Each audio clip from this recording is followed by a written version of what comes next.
Hi guys, so today I'm going to be doing a video for you. It's actually one that I've done before, but I thought I would redo it just because the one that I did in the past wasn't kind of as informative as I would have hoped it would be. I kind of missed out a few products and stuff like that. So today I'm going to be doing a video which is the best foundations for pale skin. Now, with me being ridiculously pale, I have spent a lot of money, wasted a lot of money and wasted a lot of time trying to find the perfect product that matches my skin, and that's not going to make me completely orange and look a bit off, because a lot of makeup companies actually don't really cater for very pale skin, which I find quite annoying because I live in England where, it's rainy and dark and miserable half the time, so I don't know why they expect us all to be like really tan. That's like really annoying, because unless you wear fake tan in England, you're going to be pale, so I don't see why they can't cater to naturally pale people. They just expect everyone to be fakely tanned. That's really annoying. So I've actually found some of the best products for pale people that kind of range in price and stuff like that. So I'm going to start out. The first one that is kind of a more expensive product is the MAC Studio Sculpt Foundation in the shade NC15. And it looks like this. This is actually what I'm wearing today, and I think that it's a very good match to my skin. Now, if you want to go for the Studio Fix Fluid in NC15, be warned that even though it is technically the same colour, it is actually a lot darker. So when I actually went there, I was actually going to get the Studio Fix Fluid, like the first time I went to get some foundation from MAC, and when I tried it on my skin, it was just completely dark, and I said to the woman, I was like, is this the palest one that you have?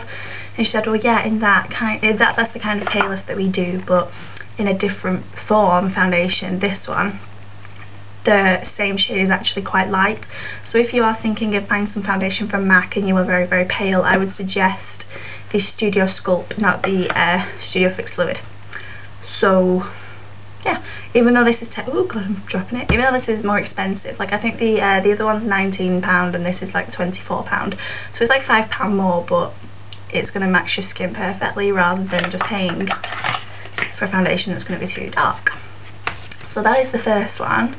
The next one is actually a cheaper version. It's the L'Oreal True Match Foundation in the shade Ivory. Now I use this on an everyday basis. I use this occasionally, just if I'm going out somewhere nice, or if I'm going to be out all day and I don't really want to have to take foundation with me to reapply, something like that. But this is my everyday foundation, and it's in the shade Ivory. This is one of few foundations that one of the few foundation kind of ranges, that actually do cater for really pale skin. So even though a lot of them will have an ivory shade, they don't tend to be that pale. So this is a really good foundation that actually matches my skin. Like, I'll show you a little swatch of it. Like, can you see that's like perfect, like the perfect colour. I mean, I know your hand is a slightly different colour to your face, but I'm just generally white everywhere, so it is a really good foundation. That's actually about £9, so it's not actually that bad, because this does last me a long time. A little bit goes a really long way. This bottle will probably last me about 4 months. Sorry, I've got a cold. It probably lasts me about 4 months, and that's using it every single day, other than the odd day where I use my MAC. So that was probably the one that I would recommend the most out of all of them, because it's cheap, it's great, it lasts all day, it's a really good foundation, and it will actually match your skin tone. So yeah, that's another one. The next pale foundation is the Jacky Colour Supplement. Now mine is just in the shade Traditional Folk, but they have some more pinky based ones, some yellow based ones. Sorry. So it just looks like this, and again I'll just swatch that for you. So as you can see here, it's a very good colour. The only issue with this is that the coverage isn't that great, whereas with these two, the MAC and the L'Oreal, the coverage is really great. With this, I tend to find that if you stipple it on, if you prefer to use your foundation with your fingers or a stippling brush or a sponge, you're not going to get the best results out of this. The only way that I find that this is good coverage is by using like a foundation brush like this and just literally painting it on and not blending it in at all. So if you want just a light coverage, then this would be perfect. If you want a more heavy coverage, I would suggest using this with a foundation brush and then go and overlay it on with a concealer. So yeah, that's a really good foundation. Whoops. And I think that's about £7.50. The next foundation this is more like a trick. So for example, the Maybelline 24 Hour Superstay Foundation, I'm not sure of the shade, but this is the palest one. Oh, light beige, it's the palest one that they do. And it comes out, you can see already that that is nowhere near as light as this one is. It's more, it's darker basically, and when I blend that in, the camera might not pick that up, but it is a darker colour, and it actually gets darker throughout the day. So that's a really big problem. Like what I found when I used to use this, by like 2 hours, 3 hours later I would be a completely different colour. So a trick that I have is, if I do have a really like a foundation but they just don't do it quite light enough for me, is I buy really cheap foundations off just like a market stall or something like that. These are just LOreal foundations, and they're really pale. You can actually buy even a white one. And you can see that is actually too pale for me. So what I tend to do is I tend to mix the two together, and these are two different shades. This is opal and this is fair. This one's slightly darker than this. So I can just kind of mix everything together to try and get the right shade. That's a good trick if you really like a foundation, you love the consistency, you love everything about it, but you just can't get it dark enough, light enough, sorry. So it's also a good trick because it makes your foundation last forever because you don't have to use as much.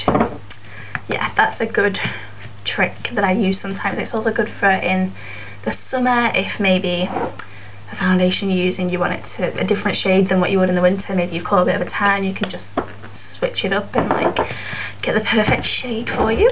I'm sorry, I have a really horrible throat. The next are kind of two, they're kind of in the same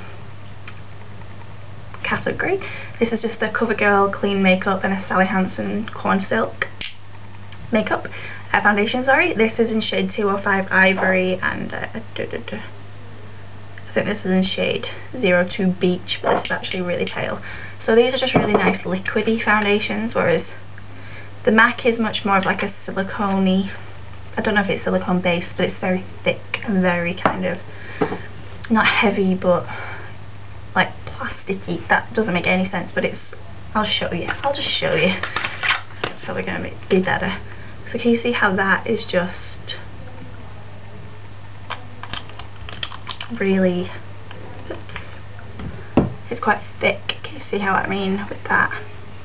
Whereas the others, this is more runny, and so is this.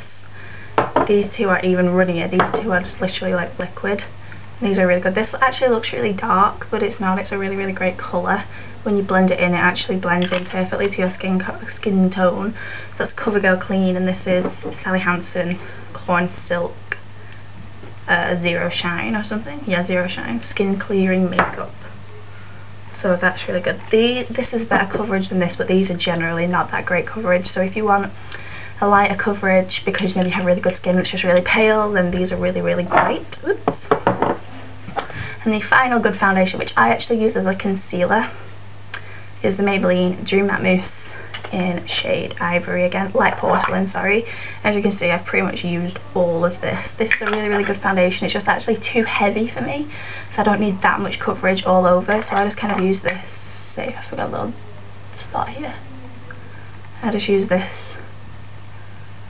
as a concealer just to kind of cover up any kind of problem areas and stuff like that. But this is really good because this is perfect like for pale skin, because it's just, you can't even tell that you're wearing it. Like if you have not really bad skin, but if you want more coverage than say any of the others would give you, this is really great because it's really thick. It's a mousse, so when you put it on, you know, you can build it up and it still looks completely natural. That's what I like about this, whereas if you try to build up say with a liquid foundation, you can kind of see it, whereas because this is a mousse, it just pretty much melts into your face. It's great.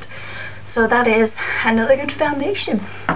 So I really hope this video helped you all, or just the people who maybe need paler foundation, because I know that it's an absolute nightmare trying to find good foundations. There are others. I know Laura Mercier's it does a really good pale foundation, and you can get them in other brands, but these are just the ones that I have and the ones that I've so far found that work.